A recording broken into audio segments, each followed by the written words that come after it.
I'm Monica Tranel. I grew up in eastern Montana with my 9 brothers and sisters. Went to kindergarten in Miles City, where I learned to swim and how to ride a bike. So all the important things in life I learned in Miles City in kindergarten.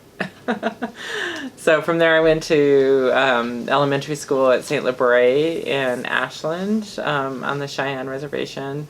I went to high school at Billings Central. We moved to our ranch between Lavina and Broadview. Went to grade school and middle school in Broadview and high school at Billings Central because we had to go to the Catholic school and that was the closest one. So drove that Highway 3, if anybody remembers it, throughout high school to Billings Central. So went on to become a lawyer and have spent my entire adult professional career here in Montana, working for Montanans, working for ranchers across the state. My clients go from Beaverhead County to Phillips County, and I've worked for the unions, done a lot of work for the teachers unions, defended collective bargaining across the state, and have stood up for Montanans to corporate monopolies, and that's been my career, my professional life. So your knowledge of the issues isn't just vague or general, you have nuts and bolts. They are direct lived experiences. I have been very active in bringing renewable projects to Montana. I've represented the developers who work on the renewable energy projects, for example, a wind farm. So I've worked for the developers who put all of the pieces of it together, from landowner agreements to transmission pieces to generation, to off-takers. I have worked for the landowners as well, and I've worked for the projects when they actually build and finish the project and then operate it. So, for example, the wind project, if you drive to Billings at about Reed Point, you see there's a wind project to the north there. It's about 9 miles off the interstate, so you can kind of see the tips of it if you look closely. That's my client built that project. So it's a big project, delivers a lot of money to the tax base in Stillwater County. So, yep, I've been doing this on the ground in the trenches, delivering for Montanans for my entire professional life. You were, in one of your interviews, you talked about the rural democratic tradition. Yeah. I thought that was fascinating, you know. If you'd like to talk about Yeah, I mean, so when I was growing up, I mean, you went into the highway, off the highway in the wintertime, people didn't stop and say, are you a Republican or a Democrat? I mean, that was never the first question that people cared about. I mean, that's not the Montana that I grew up in. That's not the Montana that I know. We are independent people who put our community first. I mean, in Broadview, the Catholics shared the church with the Lutherans, and the Lutherans would get there first and turn on the heat, and that was great as far as we were concerned. That was just really fantastic. And I mean, the people who served our community put their community first and their neighbors first, not a party or some political belief or even misunderstanding. So I grew up in a place that was really about community, and with 9 siblings, what you do is every day is community. I mean, I shared a bed with my sister until she went to college, so I was like, goodbye, this is great. And that's just how it works, right? You share things. I mean, we used to eat supper together every night, and when we sat down and pass the food, my dad would say, make sure there's enough to go around. And that's what community does, right? We take care of each other, and we focus on each other, and we lift each other up, and that's the Montana I grew up in. I think what's happening right now is really kind of the focus has really been on attacking the network of support. I think you're talking specifically about what happened with the Texas law on abortion rights and women's health care issues. But I think what is really fundamentally at the heart of that law that is so bad is that it really attacks and undermines a network of support around a woman when she's most vulnerable. So it deputizes and puts a bounty on a girl's best friend, or the clergy that she goes to see, or her mom, anybody that she talks to, confides in, even if they don't know and they loan her $100 to get help, they are liable for a more than $10,000 judgment. So what it does is it takes this network that is around a woman when she most needs it and turns those people against her, puts a bounty on their heads for helping her, and just destroys that entire community that is so important. And if we're really talking about, reducing necessary abortions, I think we need to talk about what has the majority Republican legislature, what have they done to make contraception available? What have they done for pre-childhood education? What have they done for child care? What have they done to allow young families the ability to help young families get into a house, out of an apartment? I mean, it's not possible. I mean, I know in Walkerville, I heard a story about a house being, it's $300,000 to get a house in Walkerville. Oh, yeah. It's crazy. I mean, this is just a crazy time, and we need to focus on building up that network of support and focusing on how are we going to actually help families live better lives in our communities today. And I don't see the Republican Party doing that. I see them taking the opposite approach of attacking those support systems that are so central to our communities. And that's wrong. Assuming you win, what committees are you sort of interested in? Yeah, when I win the next two elections, after I win the next two elections in January of 2023, I'll seek to serve on the natural resources, energy, and commerce committees. I mean, that's been really my wheelhouse. There's a special committee, select committee on climate issues, and I think my work across Montana, the drought this summer, I mean, the real impact of what's happening in Montana on the ground as a result of the climate changing is being felt by everyone. And we know the answers to these problems. We know how to fix this. I mean, that's what Montana does, right? That's our history. When we had our first round of Copper Kings 100 and some years ago, what did we do? We elected Mansfield, we elected Metcalf, we elected Burton Wheeler. We solved the problem. And now we have Copper Kings 2, and they're here, and Zinke wants to be a part of them, and he's trying to get in, and when we defeat him, we are going to get to work addressing the issues that we face right now, which have answers.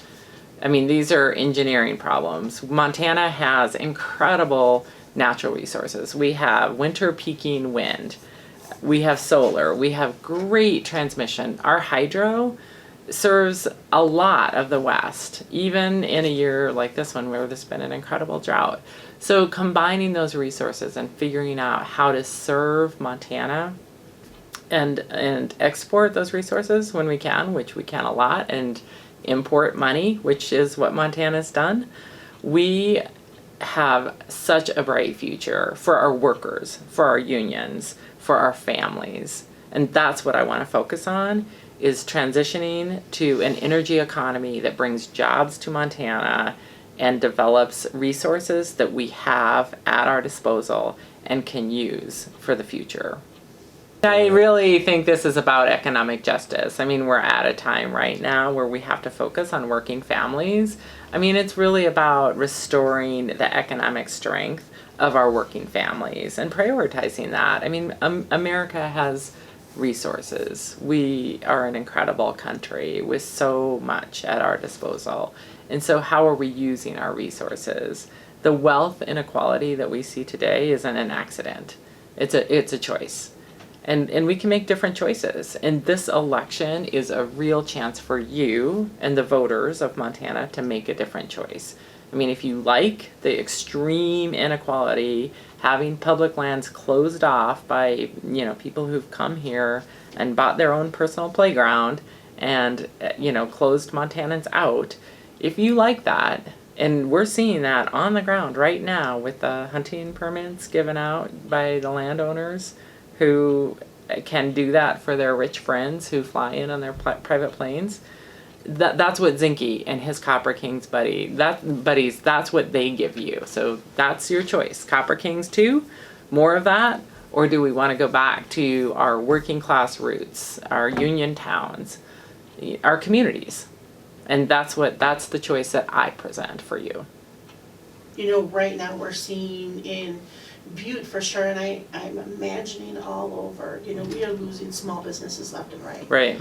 We're losing them for many reasons, but Mhm. one big reason is because they cannot keep staff. Right. They cannot, they're shortening their hours if they're not closing. Right. You know, you can look on social media daily and see, you know, we've got to change our hours, we've got to do this, we've got to do that. Some of that I think is because some of these people who have worked in the service industry are finding other jobs. Mhm. You know, where, Right. oh, you know, I can do better over here, I can Right. do better over here. Some of it, I mean, I don't know the answers of all of it. Right. You know, for small businesses to survive, they can't really afford to pay somebody, you know, what they need to be paid. Right. You know, so there's this juggling act. Do you Right. have any insight on that? I- You know, anything yeah. that you can add to that? The labor shortage right now is real, and it's a real problem for our Main Street businesses. I mean, we're seeing it everywhere. You're right. We're seeing it across the state, across the country, really. So what is causing the labor shortage, and how do we fix it and repair it? I mean, there are some really good solutions in terms of one very practical solution that I've seen is our community college. So sort of fast tracking people so that they can get into positions and serve our Main Street businesses with whatever is required. I also think this is where a real strength of the union lies, right? Like, people should be able to get a decent paying job without necessarily having to go to college of any kind and learn on the job and get the trade skills that they need and ensure that the employers are getting the level of work that they need to have. Because attrition, turnover, that doesn't serve anybody. It doesn't serve the business, it doesn't serve the worker, it doesn't serve our schools, it doesn't serve our community. So figuring out how to keep people in a community in jobs that are purposeful and meaningful to them, and all of the components of that, you know. So how do we make sure they're getting paid a living wage where they can actually afford to buy a home as either a young couple working together or, you know, a single salary in a home, if that's the choice that they want to make and raise their family at home. I mean, childcare is a really key piece of that. How do we have childcare for our communities so that you're not just, you know, treading water in order to go to work and pay your childcare and then just barely make enough, if you even do, to pay for the childcare. So creating options for childcare infrastructure, you know, pre-K education. I think that's a critical piece of that. Like, how can we get our kids into early childhood education so we can go to work and be economic actors and stay in our communities? But I think labor training, making sure that people can stay here, and figuring out how we address tax incentives. So we're making sure that people have the ability to make a decent living, run their business, and be proud of the community that they serve. I mean, we do have good examples of that, but I think there's certainly more that we can do. And that's where I think federal legislation can be transformative. Because some of those issues, while like affordable housing is really a local issue, a lot of the labor shortages and the issues of sort of economic fairness, taxes. I mean, my grandpa went to work at the age of 10. Today, somebody like my grandpa is paying more in taxes than the very wealthiest corporations. That's wrong. And that contributes to this incredible problem. I mean, we're taxing people's labor income. So regardless of whether you're making the minimum wage, you know, of just around $8, you know, state and federal, or whether you're making $15 an hour or $40 an hour, the tax that you're paying on that is crushing you when these very wealthiest corporations are not paying their fair share. So, I mean, there are lots of tools that we can bring to this toolbox And I think sitting down and figuring it out and saying, as a society, we want to have workers stay in the community, make a living wage, buy a house, contribute, go to church, be a part of this community, because that is the web, the fabric that binds us. And that was what has always held us together as our American communities. So we need to focus on that and how we're going to lift up and strengthen the fabric of our society.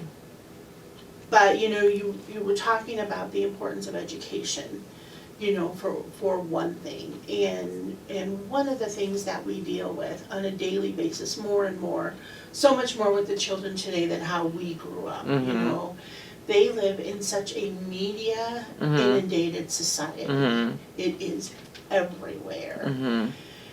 And they are in it all the time. Right. Yet, I think it's all still so young and so new Right. that we don't really know or understand how to deal with it. Yeah. You see it constantly with people on Facebook or whatever, one sentence from someone can send somebody into a tizzy and it's not meant. So we don't understand it. We don't know how to deal with all of this social media, whether it's the social media, or whether it's television and movies and all of that, all of this media.